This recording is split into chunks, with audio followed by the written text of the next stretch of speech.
À tous, on va reprendre Autobiographie d'un Peter Pan de Pascal Gemma.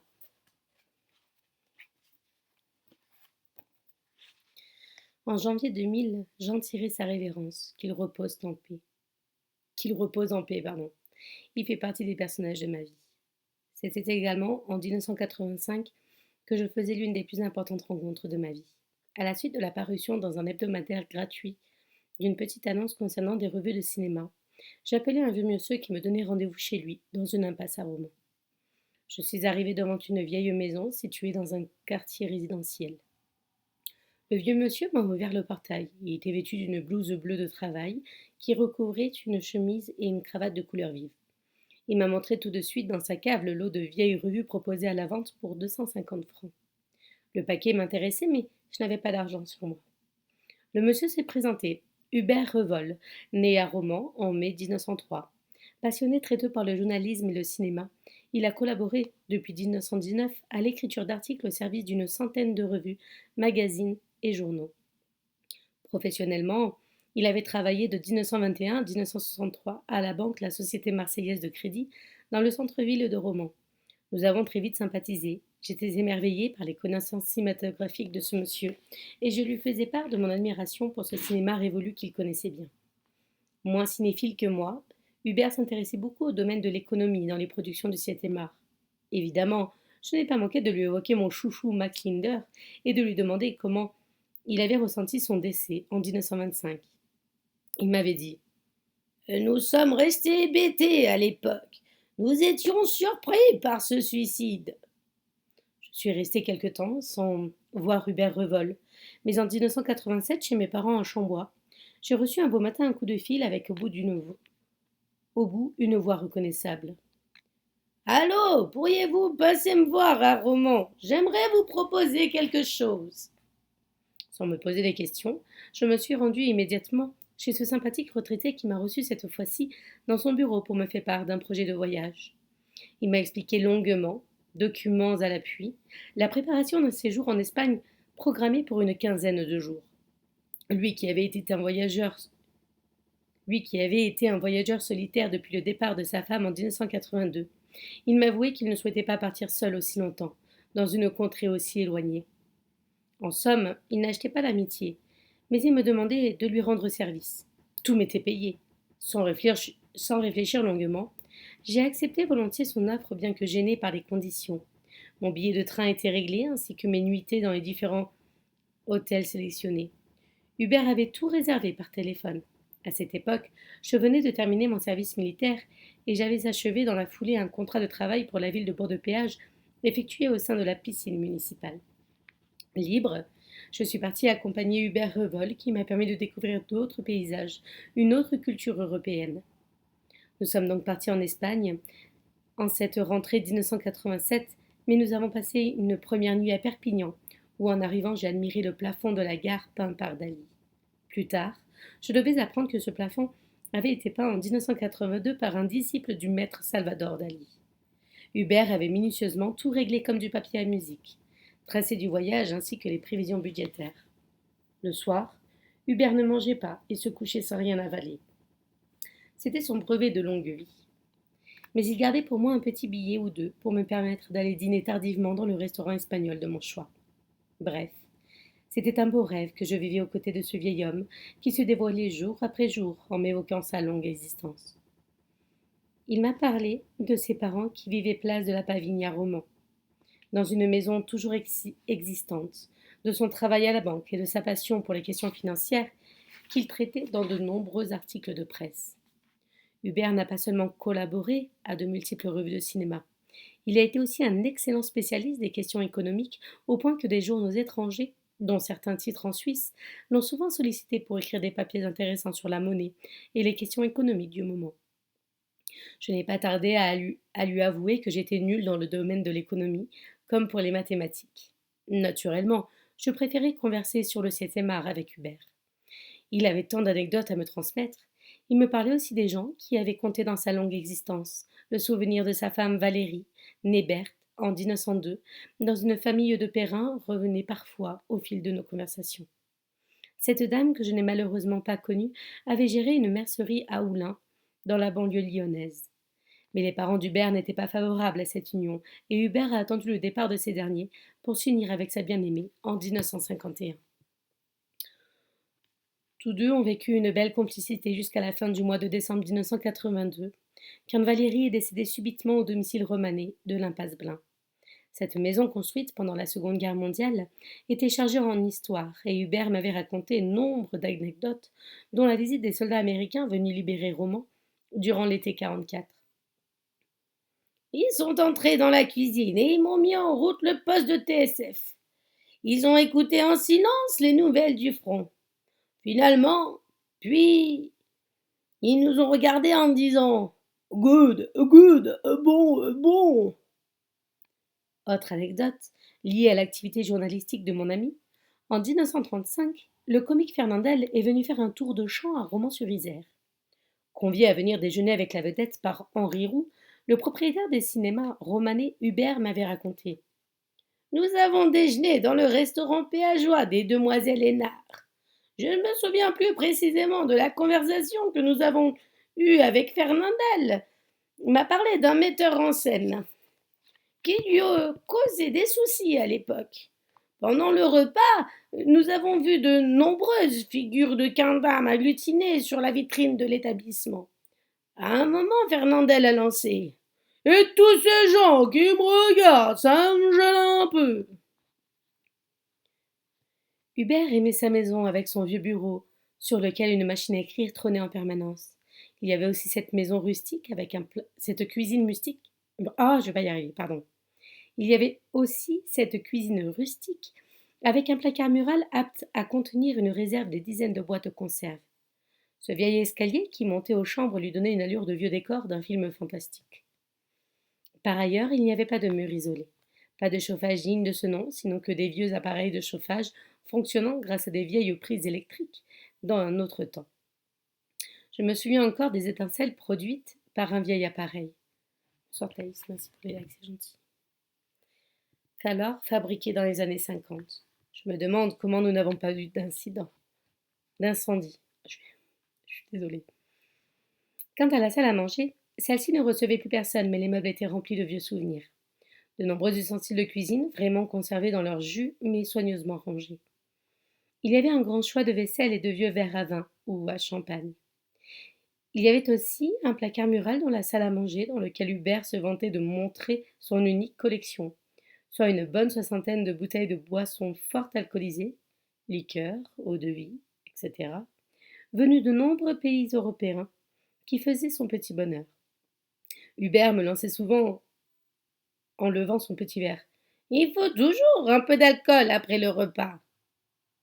Ce qui me lamentait, c'était de voir cette sympathique bicoque ne pas bénéficier d'un grand rafraîchissement dans les pièces. Hubert, de son vivant, ne souhaitait pas investir un centime dans une quelconque restauration de son bien immobilier. Il s'y soumettait uniquement lorsqu'un problème urgent se déclenchait d'un coup. Grâce à l'intervention d'un voisin, il s'est vu obligé un jour de faire carreler une partie du mur de la salle de bain parce qu'il s'était effrité. Mais quand je sollicitais Hubert pour lui suggérer de repeindre la cuisine ou le bureau, il me répondait qu'il en était hors de question. En 1987, j'ai profité de mon séjour, près de Séville en Espagne, pour retrouver mon ami Christophe rencontré durant mon service militaire. Un moment de bonheur passé dans une belle famille très accueillante. Nous nous sommes quittés en nous promettant de nous revoir. Hélas, c'est resté une promesse non tenue à ce jour. À Alicante, Hubert m'a amené dormir au 24e étage du plus grand hôtel de la ville dénommé Grande Sol. La vue était superbe et les paysages merveilleux, mais je ne me suis pas attardée sur le balcon. Par contre, j'ai eu la bonne idée de photographier ce premier périple en Espagne. Une amitié intergénérationnelle s'est concrétisée entre Hubert et moi. La communion des idées s'imposait dans nos conversations grâce à nos connaissances sur le cinéma d'antan et notre attirance envers l'histoire. Hubert cultivait une prédilection pour découvrir les églises dont il admirait bien souvent l'architecture. Je me suis vite aperçue que je n'accompagnais pas une personne âgée pour lui faire plaisir, car nous étions en parfaite osmose en parlant des films, de la politique et même du tourisme. Hubert me confiait qu'il était devenu au fil du temps un anarchiste se refusant à voter lors des échéances électorales. Pour lui, les hommes politiques faisaient du bla bla bla et n'agissait pas pour le bien-être des gens. Il était devenu anti-parlementaire et me répétait en soufflant: Nous n'avons pas besoin de 600 députés et 300 sénateurs. Hubert me citait sans cesse un exemple du système politique suisse qui était selon lui bien meilleur et plus juste. Les référendums helvètes prenaient en compte l'avis du peuple selon lui. Néanmoins, mon grand-père avait un profond respect pour certaines personnalités de son époque comme Paul Deval, ancien maire de Romans, qui était son ami. Antoine Pinet, ancien ministre des Finances du président de la République de Gaulle, initiateur du nouveau franc recueillant également toute son admiration. Parler des finances permettait de prolonger nos déjeuners sur les terrasses ombragées d'Espagne. Un domaine dont je ne comprenais toujours pas grand-chose, mais j'ai tant appris grâce à Hubert. À cette époque, je me suis mise à lire de nombreux journaux influencés par mon aîné qui était abonné à plus d'une dizaine de titres hebdomadaires ou quotidiens. Pour ma part, je lisais beaucoup les quotidiens et je prenais plaisir à faire de temps en temps la lecture de certains articles dans le bureau. Un jour, j'ai lu dans l'Humanité un compte rendu d'un meeting d'André Lajaunie à Marseille. Ce député de l'Allier était le candidat officiel du Parti communiste français pour les élections présidentielles de 1988. Je citais à haute voix le titre Pour une France fraternelle, ce qui a provoqué une colère chez Hubert en train de rédiger à son bureau. Mais qu'est-ce que ça veut dire tout ça? Qu'on va tous s'embrasser? Mais c'est idiot! Hubert ne supportait plus ces formules, ses discours mielleux et ses bonnes intentions qui, selon lui, ne voulaient rien dire. Il devait plusieurs fois se mettre encore en pétard à la lecture d'autres articles de la presse nationale. Un autre jour, en 1995, il m'a appelé. Je viens de lire dans Le Monde que Jacques Chirac souhaite la baisse des impôts. Mais qu'attend-il, ce grand dadé? Il est président de la République. Il n'a qu'à s'installer à son bureau et prendre un décret, voilà. C'est vrai que les impôts, Hubert connaissait bien ce terme qui le mettait hors de lui. Il était littéralement en fureur quand il découvrait le montant de son impôt annuel sur le revenu. Il trouvait ça injuste. Hop là. Et j'ai même cru longtemps qu'il était spoilé par l'État. Petit à petit, j'ai découvert que mon ami n'était pas dépourvu financièrement, et sans relever du cercle des grandes fortunes, Hubert disposait de revenus suffisants pour se permettre de voyager et se rendre plusieurs fois par semaine au restaurant en ville. Je l'accompagnais dans ces deux restaurants situés dans le centre-ville, les Voyageurs et le Chaudron. Le menu du jour était excellent. Pendant que nous savorions nos mets, j'avais toujours sous le coude un journal dont je criais les titres à Hubert qui restait bien souvent indifférent. Au cours des années 90, nous devions nous rendre souvent au Castle Fleury, sans doute le meilleur restaurant de Saint-Jean-Royan, construit au pied du Vercors. L'occasion de convier souvent des voisins et amis avec nous autour d'une bonne table. J'avais des proches qui me rendaient visite à Romans. Comme j'étais devenue locataire dans la maison d'Hubert, ce dernier les croisait et parfois il les invitait en lançant cette formule. Vous avez un moyen de transport? Très bien. Vous fournissez le véhicule et nous vous payons un bon repas. Quand un restaurant ouvrait ses portes à Romans, Hubert m'appelait et me conviait à aller nous rendre compte des menus proposés. Une fois que nous avions pris un bon déjeuner, Hubert ne tardait pas à me livrer sans réserve son avis sur la cuisine proposée. Les avis oscillaient entre c'est tout premier ordre et pas fameux, mais trop cher. Mais non content de bénéficier seulement des sorties dans des restaurants ou de voyages touristiques, il y avait toujours cette complicité qui lui faisait dire quand nous rentrions à la maison. Heureusement que vous êtes là. Ah, je me sens plus rassurée. Retour à la fin de l'année 1985. Je venais de me faire éjecter du système scolaire et je voulais sur un coup de tête devenir un militaire de carrière. Mes parents, d'accord sur ce projet, m'ont accompagné à Valence pour effectuer les démarches nécessaires à mon incorporation au sein de la Grande Muette. Je suis partie ensuite effectuer mes 3 jours, comme on disait alors, à Lyon. J'ai signé pour 3 ans et j'ai rejoint en juin 1986 le premier régiment d'infanterie stationné à, à Sarrebourg en Moselle. À l'époque, plus de 70% de nos régiments étaient stationnés dans l'est de la France. Les casernes étaient disséminées un peu partout. J'ai découvert ma nouvelle vie, dont l'une d'entre elles était en quelques semaines. J'ai perdu pas moins d'une quinzaine de kilos durant les périodes des classes. Cintrée dans l'uniforme que je respectais, je constatais vite que ma nature comique était toujours là, plus vivace et dominante que jamais. Des soucis de santé ont malheureusement surgi de nouveau au bout de quelques jours. Cela se déroulait lors d'une sortie effectuée sur le terrain. Ma compagnie de combat effectuait une marche de nuit et stationnait dans une grotte après quelques heures de progression éprouvante. Sous le regard de mes camarades, je suis tombée au sol, victime d'une peur panique, et j'ai été très vite évacuée grâce à l'aide d'un solide gaillard tahitien et d'un sergent-chef de carrière dénommé Palen, qui tentait de me remonter le moral en me racontant ses parties de jambes en l'air pendant ses permissions. Nous avons longé dans la pénombre un canal et une ambulance est venue me récupérer près d'une route plongée dans l'obscurité. C'est dans l'infirmerie de mon régiment que je nouai une belle et grande amitié avec un caporal dénommé Christophe Laubry. Cette belle petite gueule a sympathisé très vite avec moi, et nous nous retrouvions souvent pour des crises de fou rire entre deux exercices. Christo me parlait de sa jeune copine avec qui il voulait se marier et fonder une famille pour s'installer dans le sud de l'Espagne. C'est là-bas que je l'ai retrouvé en 1987 durant mon séjour organisé par mon grand-père d'adoption.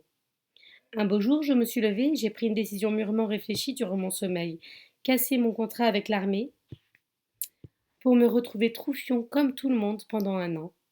J'ai rencontré un officier dans un bureau de ma caserne et j'ai signé pour rompre mon contrat. Il me restait encore 6 mois à faire dans cette caserne. Je n'étais pas devenue antimilitariste, mais j'avais le mal du pays et je voulais revenir chez moi dans ma bonne ville de bord de péage pour faire l'artiste. En attendant, mes derniers mois se sont bien passés et je ne manquais pas de faire rire souvent les gradés ainsi que les militaires du rang.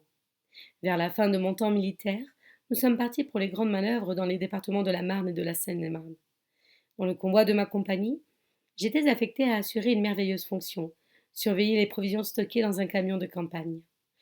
Je garderai toujours le souvenir appétissant de ce gros jambon de Bayonne salé suspendu, car j'étais assis sur une caisse au milieu des boîtes, des œufs et des bouteilles.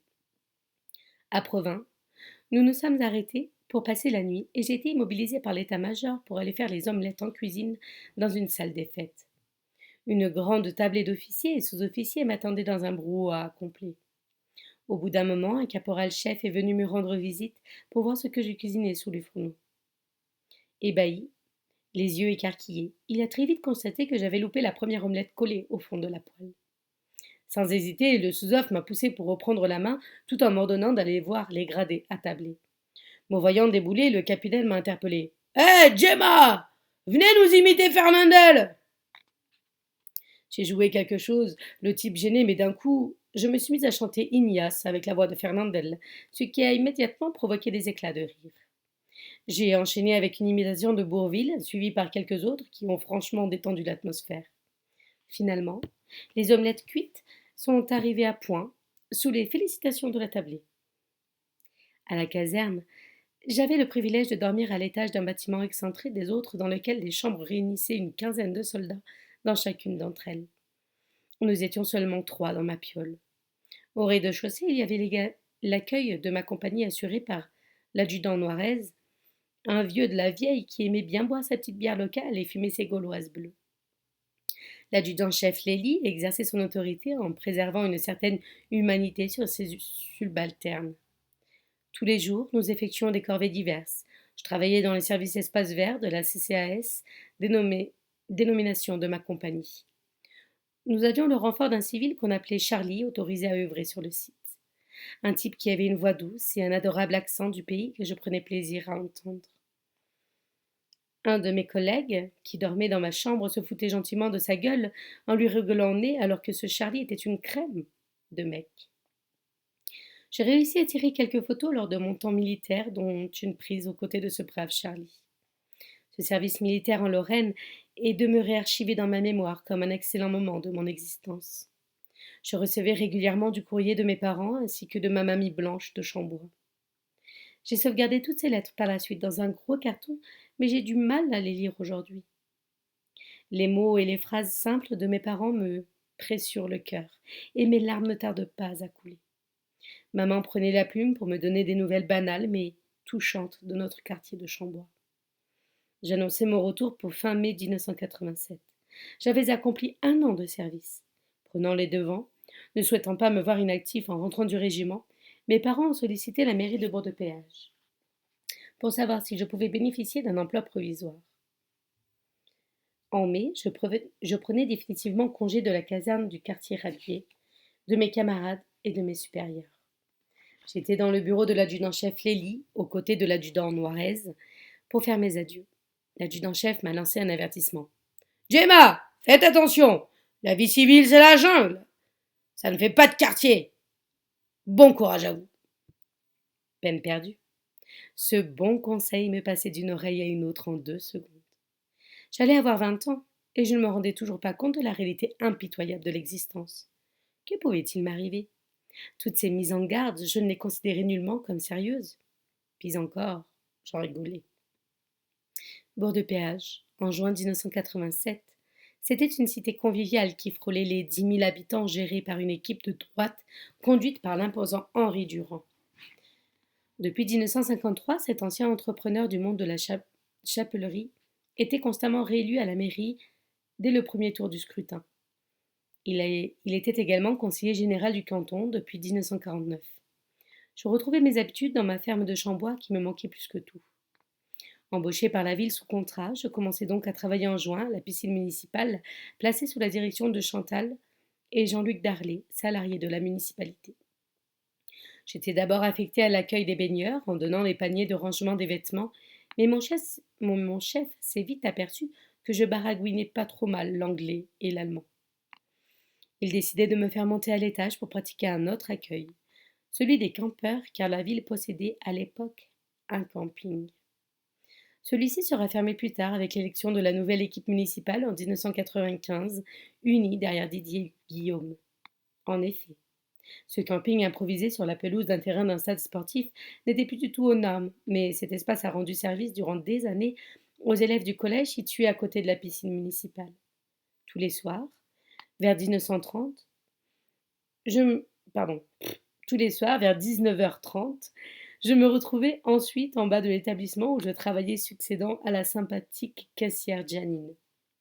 Cette dernière rentrait chez elle avec l'argent de la journée planqué dans son cabas. Cette vieille dame sympathique et cultivée était aussi une femme engagée à gauche depuis ses jeunes années. J'assurais également l'accueil des golfeurs qui venaient jusqu'à 22h arpenter la vingtaine de trous composant le parcours. Je fumais beaucoup à cet âge-là, des brunes et des blondes.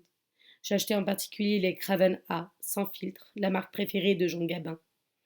Durant l'été 87, j'ai brûlé des dizaines de cigarettes par jour. Une façon pour moi d'imiter les vedettes de cinéma de papa qui avaient toujours une cigarette au bec, comme Jules Berry, dont je reproduisais le doigté pour tenir mon mégot.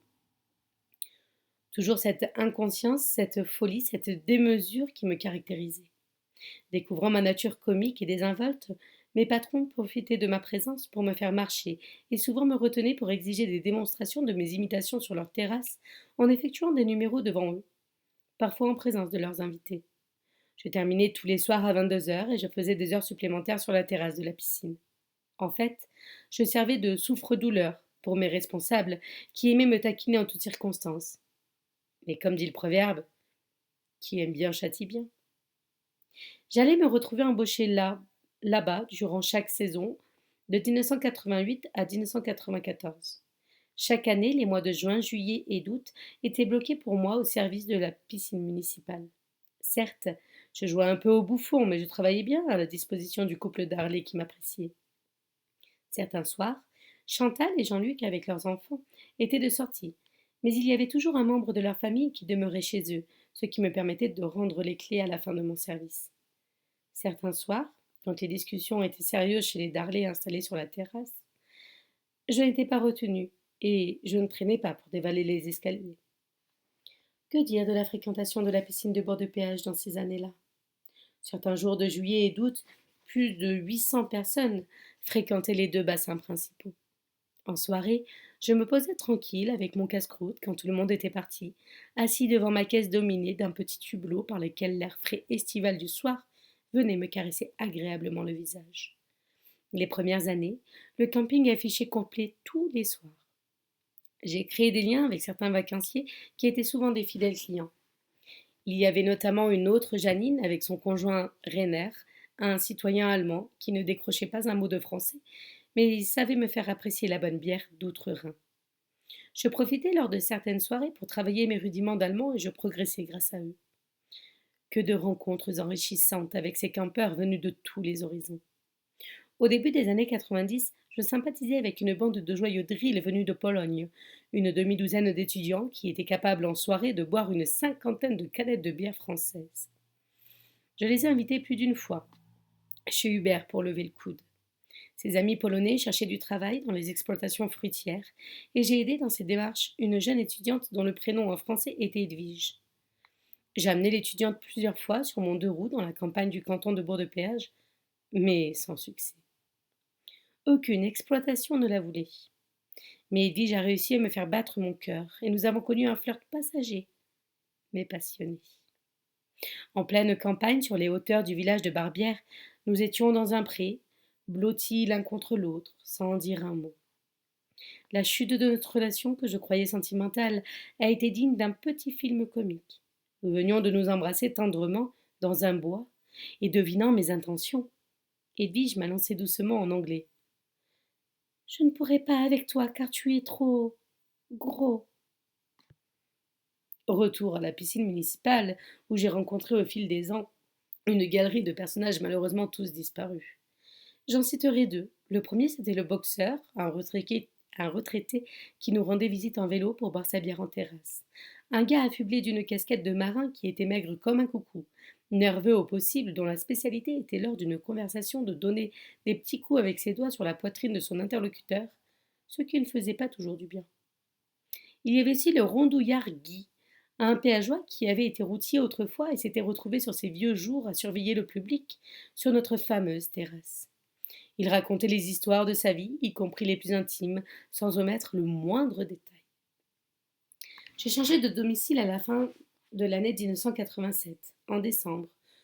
Je devenais pensionnaire du foyer de jeunes travailleurs de la maison des jeunes Robert Martin à Romans-sur-Isère. Un premier pas vers l'autonomie, ou une façon de voler de ses propres ailes en délaissant le foyer familial. Je logeais dans une petite chambre de 9 mètres carrés avec vue sur les bâtiments de l'EDF. De toutes les façons, je pouvais revenir quand je voulais dormir chez mes parents. La porte n'était pas fermée, la maison des jeunes était à l'époque une véritable structure imposante dans la vie associative romanaise.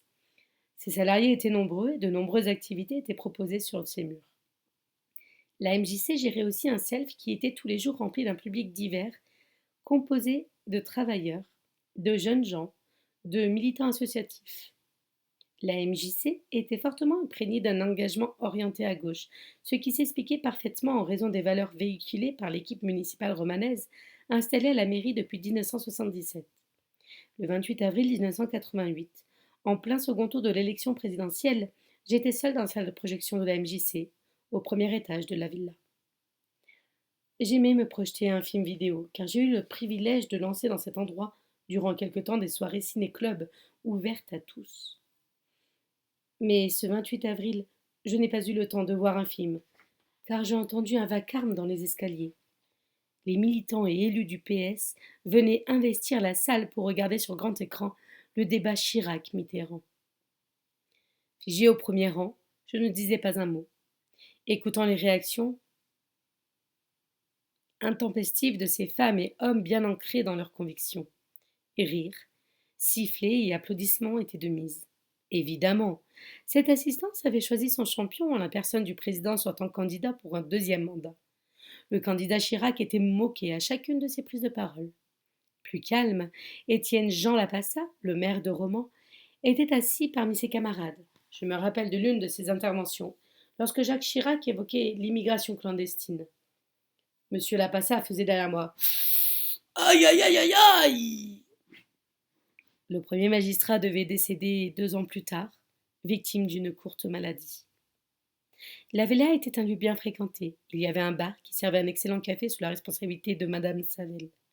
Une galerie de personnages excentriques sont restés gravés dans ma mémoire. Le premier se nommait Émile Chevalier, un ouvrier du bâtiment en retraite, victime des accidents de la vie, qui avait trouvé une seconde maison à la MJC Robert Martin. Il y avait un ami surnommé Renzo, un Romanais d'origine italienne qui passait son temps à ronchonner en toutes circonstances. Un brave gars, toujours solitaire, qui avait un bon cœur derrière son aspect bourru. On voyait aussi Marco, un salarié de l'usine Jourdan, frappé d'un léger handicap mental qui était souvent au bar pour déguster ses bières Belfort, renommées Belle Forte par notre ami. Bruno dit La Barbouille était un plâtrier peintre d'origine italienne qui articulait presque chaque phrase en appuyant sur les mots. Ce gros travailleur allait danser les week-ends et a cherché toute son existence son grand amour. C'était un habitué du self de la MJC. Quand il n'y avait pas de concert à la villa, la télévision réunissait un bon groupe de jeunes devant un film ou une émission de variété. Dans un univers enflammé, pardon, dans un univers enfumé, nous regardions la télé sans se battre pour le choix du programme, d'autant que nous n'avions pas une quantité de chaînes. Le vieil Émile était tous les soirs scotché devant le poste. Il mangeait son casse-croûte avant de rouler sa cigarette grâce à son paquet de gris. Cet ancien maçon vivait dans un foyer pour migrants et personnes seules, bâti dans le quartier de la Monnaie. Tous les midis, il venait manger au restaurant de la MJC avant d'aller prendre son café au bar servi par Madame Savel ou le sympathique Michel Tardy, un bon type de Saint-Donat sur l'air basse. Mimile, comme tout le monde le surnommait, s'installait à sa table habituelle puis épluchait les pages du quotidien Libération avant d'enchaîner par le Dauphiné libéré. Nous avions des conversations à n'en plus finir. Comme tant d'autres avant nous, nous refaisions le monde. Il me commettait l'actualité du moment d'une façon inimitable. Mimi l'adorait surtout le chat de la maison, qu'il caressait sans cesse, avant de reprendre son baluchon pour retourner à pied dans son quartier. Ce retraité, qui ressemblait physiquement à l'ancien ministre Roland Dumas, est parti à la suite d'une longue maladie, fin 1998. Je suis resté 3 ans comme résident au FJT, avant de retrouver mon cher grand-père d'adoption, Hubert Revol, qui m'avait proposé dès la fin de l'année 1990 de résider chez lui. Je suis emménagée finalement en mars 1991 dans une chambre spacieuse et très vite, j'ai commencé à prendre mes repères. Je cohabitais avec Hubert qui me demandait de temps en temps de lui rendre service. Naturellement, je ne lui refusais rien et lui ramenais ses courses. Il était content de ma présence dans la maison. Notre amitié ne faisait que de se renforcer.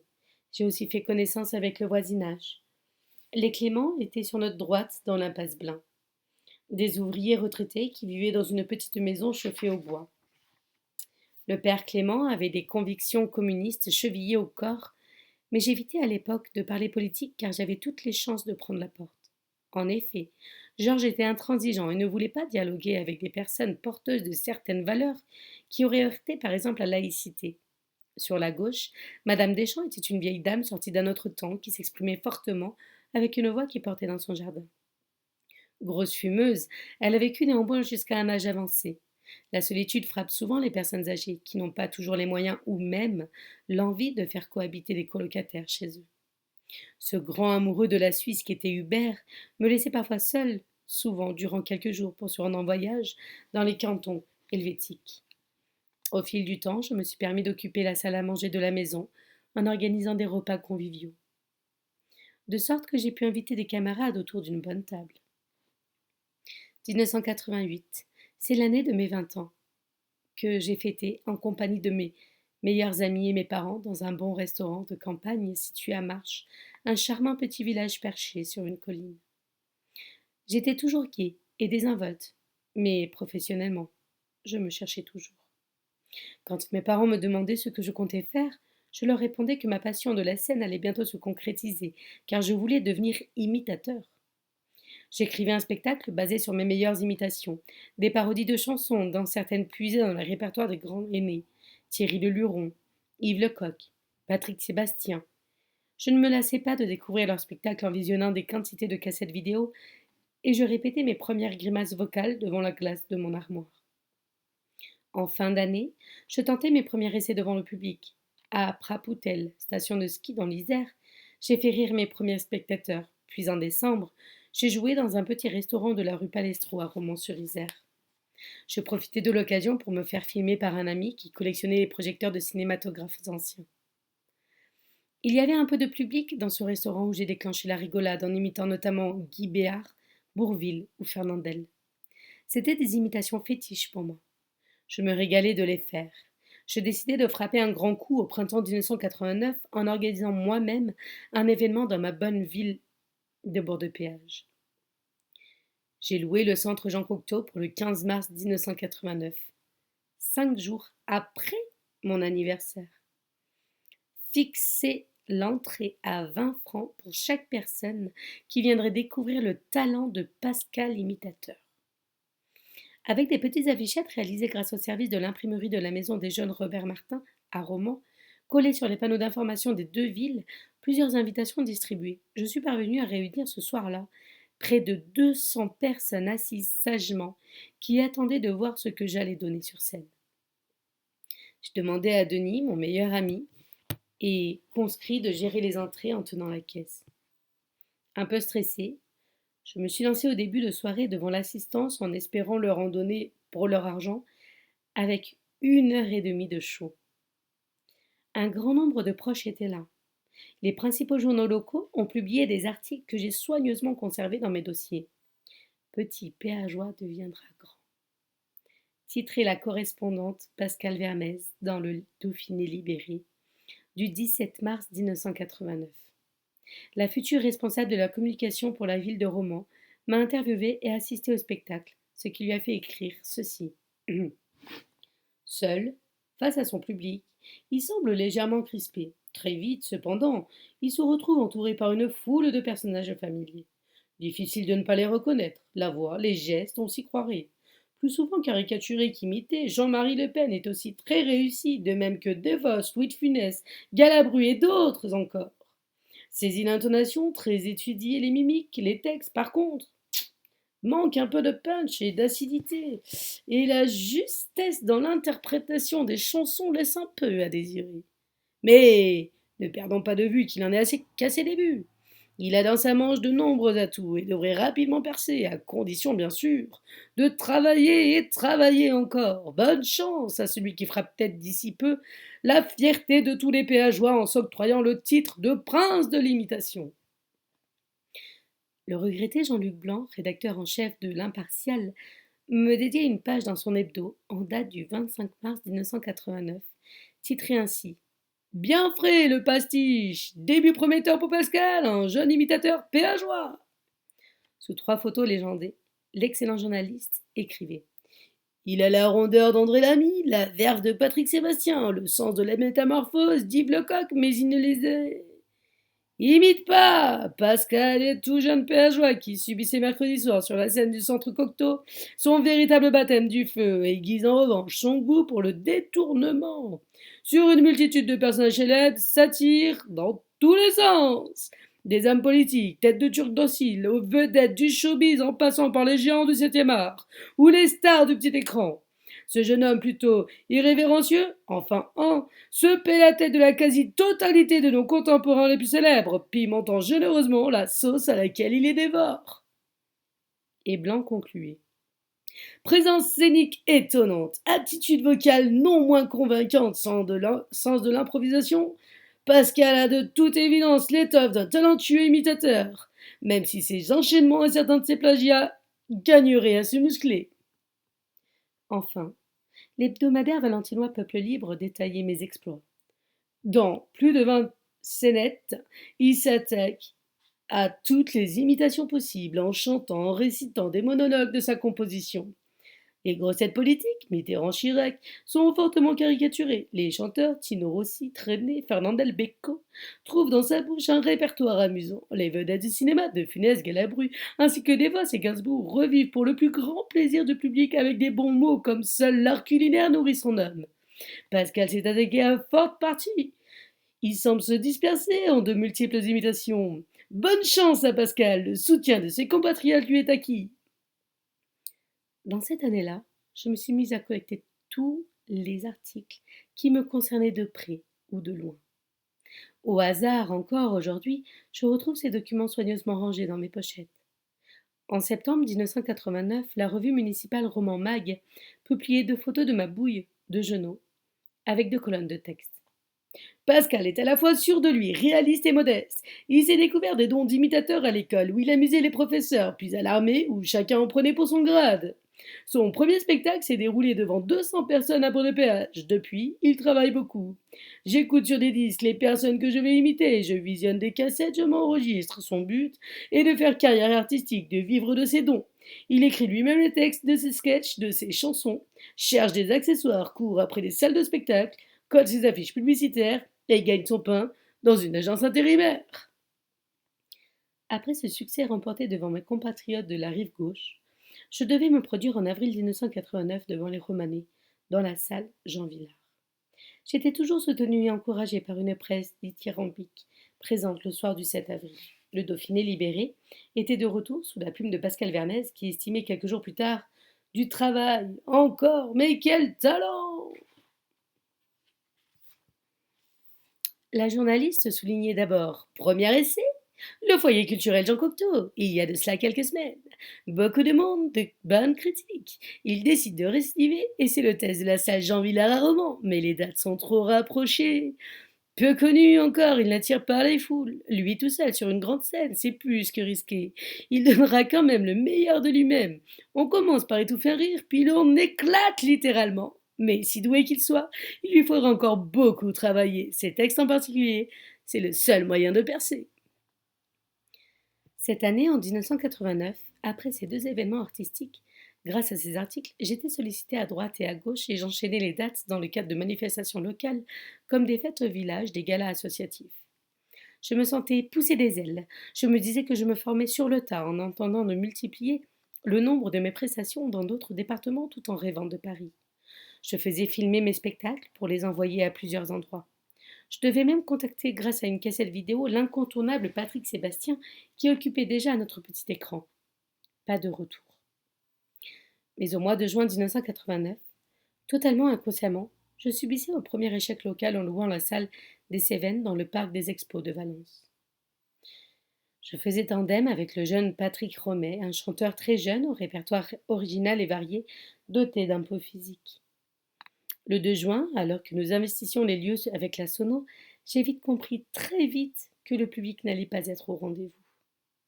Trop sûr de moi, je pensais que celui-ci serait venu découvrir les jeunes talents que nous représentions. Quelques groupies péageoises ont toutefois effectué le déplacement de bord de péage pour applaudir Patrick Romet. La location d'un montant de 1500 francs réglé par un chèque de caution est restée comme un bon souvenir de pure perte dans ma mémoire. Finalement, je préférais labourer le sol drômois en me produisant là où c'était possible. Mais je ne vivais pas de mon art, loin de là. En parallèle, les petits boulots étaient toujours les bienvenus. Par une belle journée chaude du mois de juin, je participais en 1989 à la grande fête de l'école, Notre-Dame-des-Anges, sur les hauteurs de Chatuzange-le-Goubet. L'écrivaine, Elisabeth Mandier, me décrivait brièvement dans l'impartial. L'après-midi, un spectacle était proposé par les jeunes enfants, mais surtout marqué par la représentation de Pascal, jeune imitateur péageois que l'on a déjà pu applaudir à la salle Jean Cocteau de Bourg-de-Péage et qui donne de nombreuses présentations dans la région, mais aussi dans d'autres départements. Botan, Villeray, Chirac, Faucon et encore Sabatier sont à son répertoire qui compte environ une centaine d'imitations. L'année suivante, en 1990, je présentais Pascal l'imitateur saison 2. Un nouveau spectacle donné cette fois-ci en première dans la salle Jean Villard de Romans. Le vendredi 20 avril, le Pascal nouveau est mis en circulation devant le public chaleureux. La presse locale annonçait avantageusement mon show tout en faisant preuve d'un certain réalisme, tel le Dauphiné libéré, qui me prévenait dans une de ses éditions du mois d'avril 1990. Pascal Gemma, le petit péageois, était devenu en une soirée Pascal l'imitateur. Désormais, tous les espoirs lui étaient permis. Mais la route qui mène au sommet n'est pas sans embûches, et Pascal découvre avec étonnement la dure loi du show business. Le vendredi 20, je faisais face à une nouvelle assistance qui m'applaudissait à la fin de chaque scénette. De nombreux accessoires renforçaient les effets comiques des personnages imités. Je produisais Charles Aznavour, Raymond Devos, j'avais déjà du ventre, Georges Moustaki avec sa barbe blanche. J'imitais aussi le présentateur vedette de la météo à cette époque-là sur TF1, Michel Cardoz. Pour ce personnage, je n'avais pas oublié de m'affubler de belles bacchantes. Michel Pollack, Patrick Sabatier et Pascal Sevran faisaient également partie de ce tour qui me semblait réussi. Je me suis donné à fond. Une soirée de Pascal, titré le sympathique correspondant Gaston Junillon, musicien émérite très connu à Romans, dans l'Impartial, du 27 avril 1990.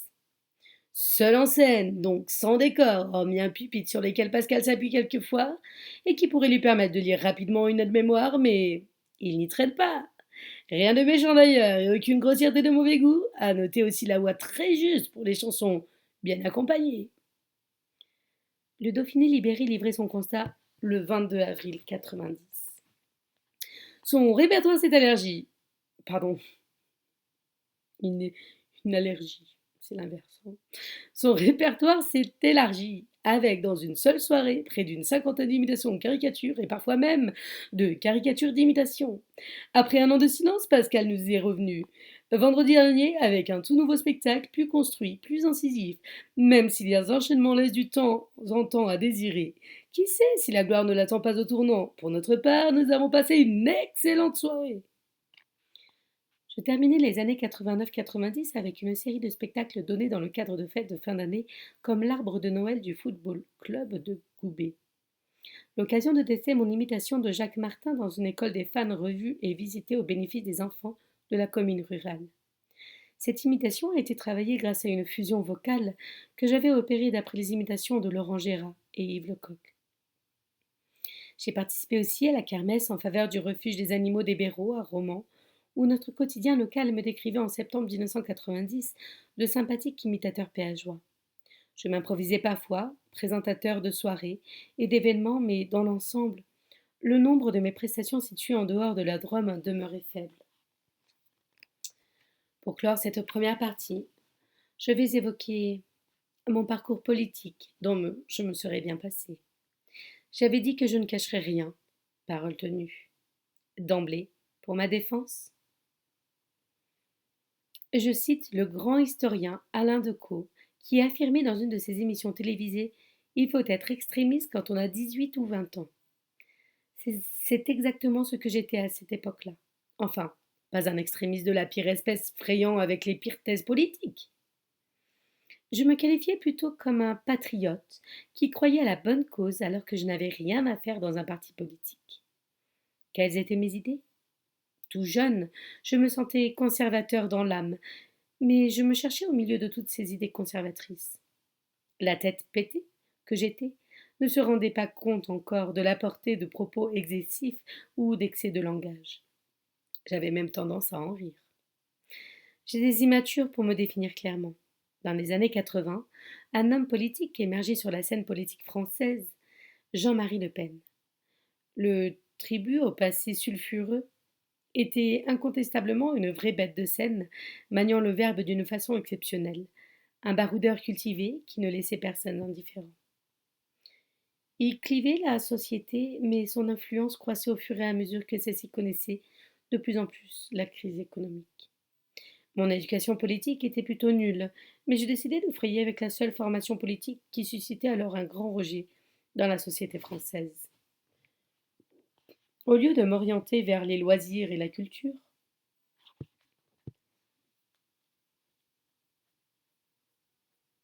je me décidai à frapper à la porte de la permanence du FN de Valence. J'avais à peine 17 ans. Je rencontrais des permanents de ce parti qui était alors embryonnaire dans le département de la Drôme. Les premiers succès électoraux du FN étaient survenus lors des élections européennes de juin 1984. C'était le séisme. Je lisais beaucoup de journaux et j'ai pu voir par la suite combien le fait de soutenir cette formation politique isolée sur l'échiquier politique pouvait coûter cher. Professionnellement, on pouvait être broyé en quelques semaines. Mais je fonçais quand même tout en affichant la couleur. Patriote progressiste, ne supportant pas le racisme ou le rejet de l'autre. J'ai toujours cru au patriotisme présentable. Je souhaitais aussi remettre de l'ordre dans un pays qui commençait à connaître les débuts d'une insécurité se développant alors dans les villes. Vision simpliste sans doute. On ne parlait pas encore de communautarisme, d'intégrisme religieux comme actuellement, mais le FN, selon moi, tirait la sonnette d'alarme en prévoyant pour la France un avenir sombre, ce qui lui valait alors une désapprobation totale dans l'opinion publique. Je pressentais en tout cas que nous changions d'époque et que la bascule civilisationnelle se mettait progressivement en place. Je ne parlerai jamais de grands remplacements, mais dire que nous ne connaissions pas de bouleversement dans notre pays, ce serait faire preuve d'un aveuglement total. Simplement, deux camps totalement aux antipodes s'opposaient. Celui qui se réjouissait de ce changement et celui qui le craignait. Personnellement, Je n'ai jamais occupé les fonctions au sein du Front, mais je peux dire que j'ai participé à certaines campagnes électorales en collant ou en tractant sous la responsabilité des cadres locaux drômois. Cette histoire a duré de 1988 à 1998. Cela compte dans la vie d'un homme. 10 ans au service d'un parti politique constamment montré du doigt. En fait, j'ai eu ma carte d'adhérence seulement pendant une année. Je peux aussi dire que j'ai connu le FN de l'intérieur, mais je ne vais pas régler des comptes en citant des noms de militants qui ont tenu des propos inacceptables. D'autant qu'il y avait des gens sincères et raisonnables qui croyaient à un combat patriote respectueux. Si je dois m'en prendre à quelqu'un aujourd'hui, c'est bien sûr que tout doit se déverser. Pardon, c'est bien sûr moi que tout doit se déverser. Ce que je peux affirmer, c'est qu'il y avait des braves types au FN, mais également des personnages qui n'auraient pas dû occuper des responsabilités, notamment en se présentant lors des échéances électorales. Certains ont été mis à la porte par la suite, mais l'effet de nuisance était déjà réalisé. En tous les cas, nous déclenchons souvent des vives réactions sur le terrain. Nous ne laissions personne indifférent. Lors de la campagne législative en 1988, j'accompagnais le candidat frontiste Pierre Prados dans les rues de bord de péage. Nous sommes entrés dans un commerce et au moment où le candidat donnait son tract, j'ai vu la commerçante effrayée se mettre à hurler tout en jetant le document dans sa poubelle. Ces réactions me faisaient rigoler comme un gamin. Plus je voyais des gens dire horreur et puis je me disais je continue de vous emmerder. C'était d'un niveau. Autre souvenir d'une campagne électorale, je tractais seul lors d'une élection présidentielle avec des piles de documents entassés dans le coffre de ma moto. J'étais dans un lotissement à Chassedusange de Goubet et je ne m'en sentais pas vraiment rassurée. Comme quoi je ne rigolais pas toujours et me rendais bien compte des risques que j'encourais. Je terminais une série de maisons quand je suis tombée nez à nez avec un monsieur que je connaissais bien, militant du Parti communiste. Comment j'allais m'en sortir? Le retraité s'approchait vers moi, curieux de savoir ce que je tenais entre les mains. Je n'osais pas lui présenter un tract. Il m'a lancé. Mais alors, qu'est-ce que tu distribues? J'ai balbutié je ne sais quoi, mais mon interlocuteur a insisté. Allez, tu peux m'en donner un. Tu es de gauche, tu es de droite, je m'en fous. On est en République. Je lui ai donné finalement un tract et j'ai vu le visage de mon ami se décomposer. Ah, mince, c'est le Front National. Je ne savais plus quoi faire, ni quoi dire. L'ancien me rassurait en ces termes. Tu n'es pas dangereux, toi. Allez, c'est pas grave. J'ai vite pris congé car d'autres personnes sortaient de leur maison et je ne devais pas prendre un risque quelconque. Quel con j'étais. Est-ce que j'avais besoin de faire ça alors que j'aurais pu bosser quelque part dans une usine de la région? Mais c'était plus fort que moi. Je pourrais raconter bien d'autres anecdotes liées à cette période engagée. Et ainsi de suite, je poursuivais mon ensevelissement social et professionnel. Aujourd'hui, avec le recul, je peux me prévaloir de ne pas avoir commis des actes délictueux et répréhensibles. Heureusement. Autre exemple flagrant survenu en 1987-1988, durant ma période paumée, quand j'ai flirté un temps avec les jeunesses communistes de Romans. J'avoue que j'aimais l'accueil des militants du PSF de Romans-sur-Isère et Bord-de-Péage. Ces femmes et ces hommes défendaient une vision totalement différente du FN prêchant pour un monde meilleur sans frontières. Ce bref flirt au sein du PC m'a permis de voir au début de l'année 1988 le candidat au présidentiel, André Lajoigny, au meeting à Valence. Un bon souvenir couplé à un autre à la même époque. J'ai pris la parole lors d'une réunion locale du PC à la salle Charles Michel à Romans pour évoquer brièvement ma condition sociale et professionnelle. Je me dois de remercier Jacques Faure, alors adjoint communiste à Romans, qui m'a lancé sur scène. Dans un autre genre, mais toujours déstabilisé dans ma tête, j'ai assisté à un meeting de la gauche unie lors des élections municipales péageoises de mars 1989. La réunion se tenait dans le centre Jean Cocteau, où il régnait ce soir-là une ambiance festive. Le candidat socialiste se nommait Guy Morena, enseignant de profession. Je me souviens de l'une de ses phrases prononcées lors de son discours. Nous ne voulons laisser personne au bord du chemin. Quelques jours auparavant, j'avais tenté de faire une intrusion dans le local de campagne de Parti socialiste situé rue de Banque, afin de proposer mes services pour éventuellement distribuer les tracts de campagne. Repéré par un militant PS qui me connaissait de vue, Je ne traînais pas dans les locaux et apprenais par la suite qu'il fallait que je ne revienne pas dans les parages.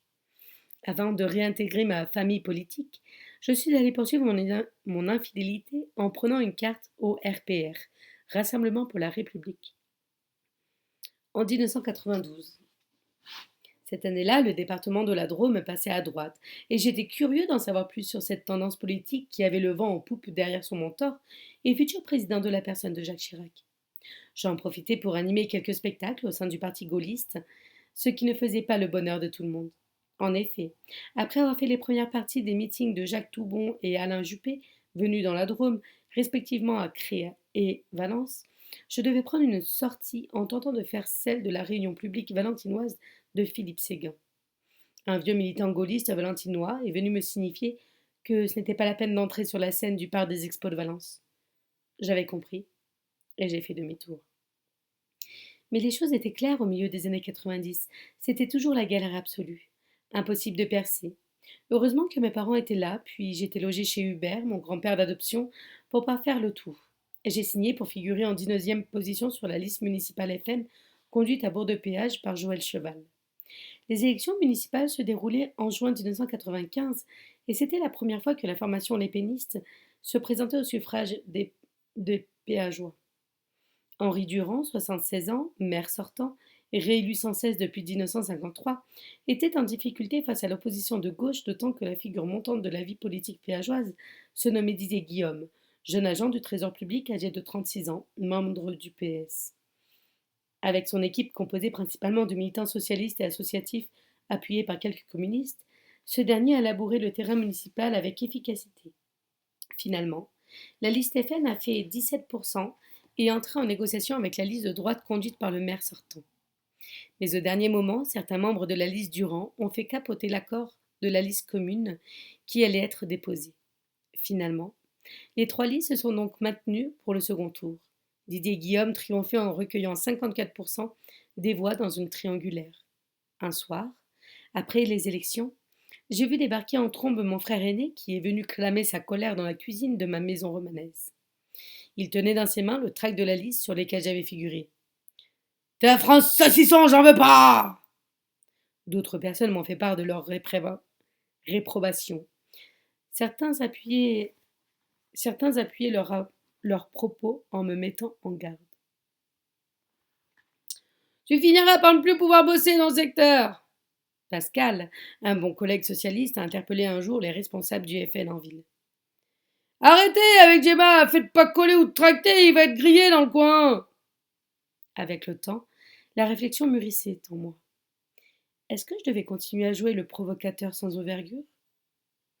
Comme je n'avais pas les moyens de m'assumer, je savais de plus en plus que cette situation risquait de me transformer en loque humaine d'ici quelques années. Et le terme n'était pas trop fort.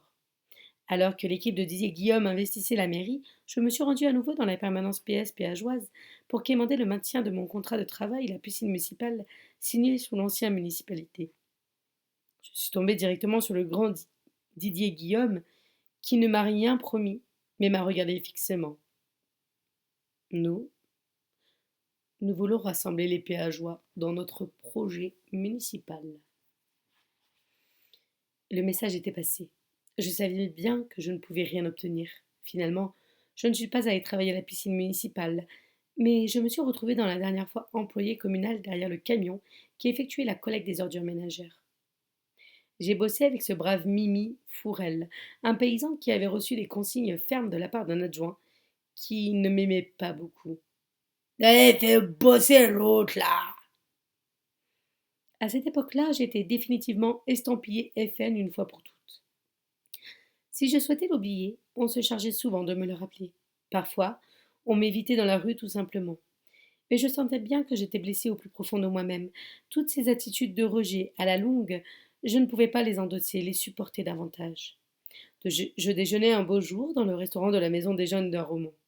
J'ai terminé mon repas en présence de jeunes gens et je me suis levée pour partir de la salle. Je me suis retournée et j'ai vu l'arrivée d'un vieux militant socialiste local qui venait de quitter sa table pour terminer son repas autour de la mienne.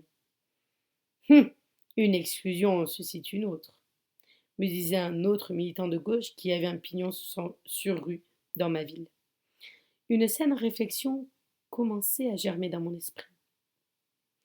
En avril 1998, à l'aube d'un véritable virage salutaire, j'ai signé dans l'hebdomadaire L'Impartial, une tribune libre afin de marquer définitivement ma prise de distance non seulement vis-à-vis du parti frontiste, mais également de tout engagement politique. Et j'ai tenu parole. J'ai retrouvé le papier et j'en ai retenu ceci. J'ai 30 ans et ce n'est plus le moment de provoquer, d'autant que je n'ai pas la carrure et que ma sensibilité ne peut plus supporter l'ambiguïté en permanence. D'ailleurs, je profite de cette confession pour dire que je ne pratiquerai plus aucune action politique et que je laisse le soin à d'autres d'en faire. J'ai délibérément évité de reproduire les passages dans lesquels je crachais sur la formation politique pour laquelle je suis restée sympathisante d'une dizaine d'années. Il y avait tous les poncifs habituels qui étaient utilisés par celles et ceux qui avaient promis le même chemin en rompant avec cette formation. Ce que je ne crains pas d'affirmer, c'est que je n'ai jamais entendu en ma présence des propos racistes de la bouche des responsables locaux frontistes. Mais la fonction de traite constitue systématiquement un sale rôle qu'il faut éviter d'endosser. D'une façon générale, le mal était fait, car le monde gardait en mémoire plus facilement les mauvaises réputations, et pour les gens les plus politisés, aucun pardon ne pouvait être accordé. Certes, je n'avais pas commis un crime, mais un engagement de cette nature laissait tout naturellement des traces, et je ne pouvais pas faire oublier le passé en tournant simplement la page et en écrivant seulement quelques mots dans la presse.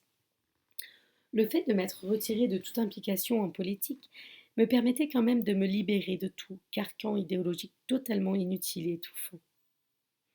Mon esprit d'indépendance s'est forgé au fil des ans. Malgré cette rupture avec le FN, je devais encore payer longtemps les conséquences par la suite. Aujourd'hui, en regardant derrière moi, je me rends compte qu'il y a des choses bien plus graves et horribles qui se passent de nos jours.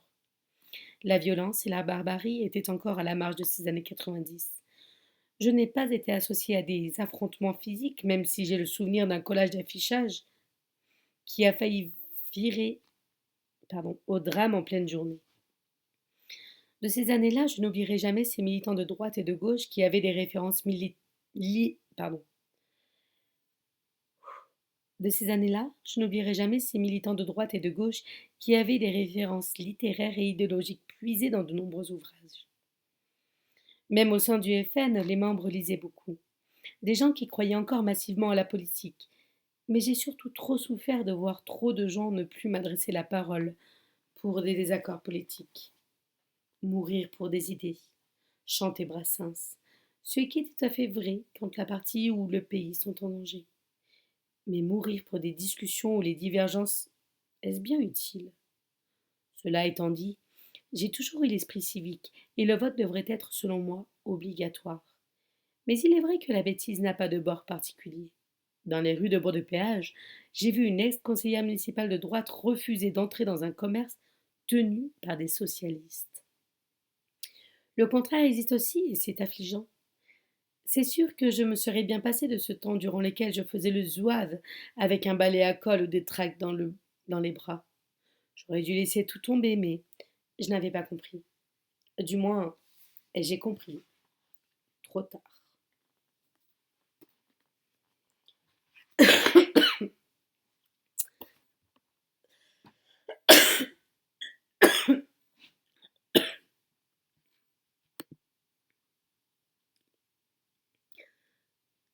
Pardon. Je vous remercie à tous d'être passés.